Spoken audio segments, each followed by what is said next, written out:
कणकवली तालुक्यातील असंदे गावात अवैध दारू विक्री विरोधात ग्रामस्थांनी आक्रमक भूमिका घेतली। गावात दारूबंदीचा ठराव असतानाही गोवा बनावटीची अवैध दारू विक्री सुरू असल्याचा आरोप होत होता। या प्रकरणी कणकवली पोलिसांनी 7 जून रोजी मध्यरात्री असंदे शिवाजीनगर येथील एका गोडाऊनवर धाड टाकून कारवाई केली। या कारवाईनंतर गावात संतापाची लाट उसळली असून ग्रामस्थांनी संबंधितांना जाब विचारला। यावेळी संशयित आरोपी अवधूत श्यामसुंदर वाळके याने अवैध दारू विक्री करत असल्याची कबुली देत गावाची जाहीर माफी मागितली। तसेच यापुढे गावात दारू विक्री करणार नसल्याचे आश्वासनही दिले। मंगळवारी रात्री ग्रामस्थांनी आरोपी अवधूत वाळके तसेच सुरेंद्र वांगणकर यांना दारू व्यवसाय तात्काळ बंद करण्याचा कडक इशारा दिला।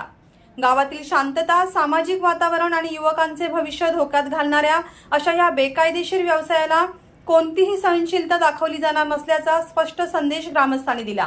असल्ले गावामध्ये ग्रामसभेमध्ये दारूबंदीचा ठराव काही वर्षापूर्वी घेण्यात आलेला आहे। त्यामुळे असल्ले गावात सातत्याने दारूबंदीवर चर्चा होते। तरी देखील आमच्या गावामध्ये एक वाळके आणि वांगणकर असे 2 दारू विक्री करणारे गोवा बनावटीचे व्यक्ती आहेत। परवाच्या दिवशी कणकवली पोलिसांनी वाळके या दारू विक्रेत्याच्या गोडाऊनवर धाड मारली। त्यानंतर गावामध्ये त्यांच्या विरोधात असंतोष निर्माण झाला होता।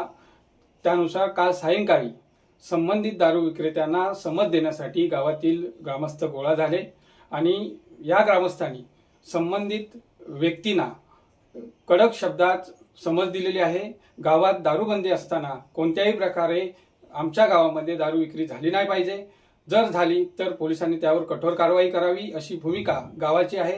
त्यामुळे लवकरच संबंधित दारू विक्रेत्यांवर कठोर कारवाई व्हावी यासाठी प्रशासनाकडे आणि पोलिसांकडे निवेदन दिले जाणार आहे आणि यापुढे गावात दारू विक्री झाल्यास तीव्र स्वरूपाचे आंदोलन छेडले जाईल असा इशारा संपूर्ण आमच्या गावाने दिलेला आहे आणि त्या दोन्ही विक्रेत्यांना कडक शब्दात समज दिलेली आहे।